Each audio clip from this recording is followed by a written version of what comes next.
let's see what we had in the previous period since the 12th of September. We see clustering of stronger earthquakes. The strongest earthquake was magnitude 6.3 northeast of Taiwan, and that happened on the 18th. And I put emphasis on 19, 20 and 21 September, and as you can see we have a pretty strong clustering of stronger earthquakes. It is actually the strongest clustering since 8 September. And this is what you can expect with critical planetary geometry. A convergence of planetary conjunctions like we had on the 19th. It was followed by a clustering of stronger earthquakes, multiple earthquakes approaching or even exceeding magnitude 6. And this is pretty much expected, okay? Other than that, we didn't have a larger earthquake, nothing approaching magnitude 7, although I do believe that there was the potential for such a larger earthquake around the 20th. Okay, so what are we going to have in the coming time up until the 30th of September? Actually, not really much. We only have 3 planetary conjunctions coming up, and that will be on the 22nd. That's actually later today. Mars, Mercury and Jupiter in a conjunction. There can be some stronger seismic activity as a result, probably not much in the days following that conjunction.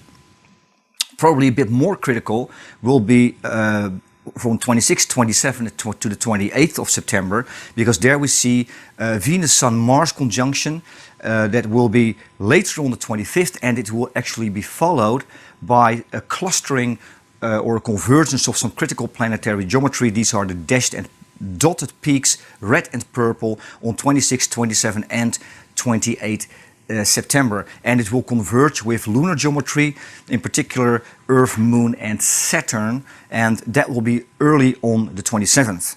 And you can also see that the lunar conjunctions in the coming period will primarily be later on the moon conjunction with Neptune, and also the full moon on the 29th, and then the conjunction with Mars, and it will be on the 30th. And at the end we see another planetary conjunction that will be Sun, Venus and Jupiter. But I will cover that also in the next update. So overall, I don't think that there will be really big seismic activity. The typical clustering of stronger earthquakes following the critical geometry, especially from the 26th to the 28th of September. If we look at atmospheric fluctuations, again, we didn't record all that much. We did see some unrest in the atmosphere, and we had these stronger earthquakes approaching magnitude 6. And you have to keep in mind that they are not really big earthquakes, and those higher 5 magnitude earthquakes, they usually do not leave a sign in the atmosphere. With the very strong earthquake in Morocco, we had an obvious atmospheric fluctuation on the 30th of August. That was 9 days prior to the earthquake, so we can count up to 9 days from an atmospheric fluctuation. This time, that was on the 20th, we only had 1 atmospheric fluctuation, a small one, so I don't expect it to cause really big seismic activity. And that marked the regions over Iran and to the south in the Indian Ocean. But again, it was a small fluctuation, pretty weak, so I don't expect it to cause a big earthquake. If I were to estimate when approximately a larger seismic event could occur, approaching magnitude 6, maybe borderline 6, I think that's what we're talking about here, that would be from the 26th to the 28th, most likely. We cannot be really sure, because sometimes when an atmospheric fluctuation occurs, we can have a seismic increase within 1 day.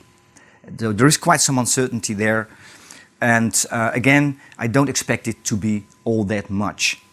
The Venus-Sun-Mars conjunction on the 25th, that can be a critical conjunction, but there is no convergence with other critical planet conjunctions. There is critical geometry, but they are not conjunctions. So I do expect some seismic increase there, but probably not all that much, probably. Always check out the website for the latest updates, the atmospheric fluctuations and the forecast updates. You can also find more background information, especially on the About page. We have updated the About page. There you can read how and why our research started regarding the planetary positions and seismic activity.